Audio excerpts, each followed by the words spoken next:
Welcome back to my channel. I hope you had a great first week of distance learning with your students. Needless to say, distance learning is brand new for me too. And there are some lessons that I've learned this week that I thought I would share. And of course, your comments are always appreciated. If you've used any tools this week that you think would be helpful for any chemistry teachers out there watching this channel, please feel free to share below. One of the first things I learned is that there are amazing tools out there that can keep you from having to recreate the wheel. I think a lot of teachers right now are super stressed thinking, oh my gosh, how am I going to create all these digital lessons for my students? And things like Kami and Screencastify, even Nearpod, Google Slides, all of these things exist because chances are you've got an old PowerPoint that you can blow the dust off, or chances are you have an old worksheet that your students can work through.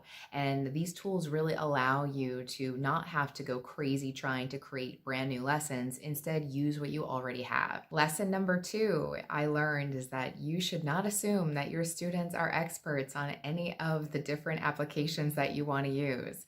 One of the first things I started with was Kami this week. My students have used some of them use Kami, some of them have used DocHub. So taking some time to give your students a tutorial will allow your students to feel more comfortable using the equipment. However, always give your students the option if they don't want to use Kami or something that allows your students to write on PDFs, you can of course tell them if they want, they could absolutely print out the document and then they could upload a picture.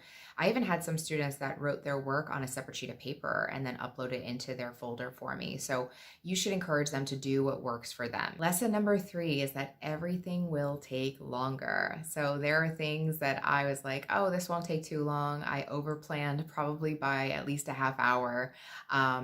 You always want to make sure that you have enough stuff for the kids to do, but at the same time, if you're doing this online, it's definitely going to take longer, especially if there's Chromebook issues or if the students aren't as savvy, especially if they're doing this for the very first time and you're not in a one-to-one district. You definitely want to make sure that you are going slow and you have a more manageable amount of stuff for you to cover over the course of a class period. The 4th lesson that I learned is that polling your students can really give you some insight as to how they're thinking and feeling about this whole process. This week, I polled my students on Wednesday, asking them if they wanted me to continue meeting with them via Google Meet each day. I kind of thought that the students really didn't want to meet every day, and so I wanted to test the waters and see if that was the case. And to my surprise, the students said how much they enjoyed it. In fact, 85% of my students said that they preferred to meet every single day. And that kind of brings me to my next kind of lesson I learned. The more normal you can keep your classes, the better. And so that was their comment. They said, I like the fact that we are meeting every day because it makes it feel more normal and natural, and this is what we're used to. Also, I do a lot of group work in my classes. So if you are somebody like me who likes to do a lot of group work, having your students continue to group work is a great thing, especially because we're all practicing social distancing at this point, and allowing your students to connect with each other, maybe via their own little Google Meets, can go a really long way to promoting some of that more normal interaction that you would see in the classroom. The last thing I learned is the importance of feedback. And you may say, Karen, you have a million formative assessments in your gradebook. And that is true. I formatively assess my students all the time when I'm physically in the classroom with them.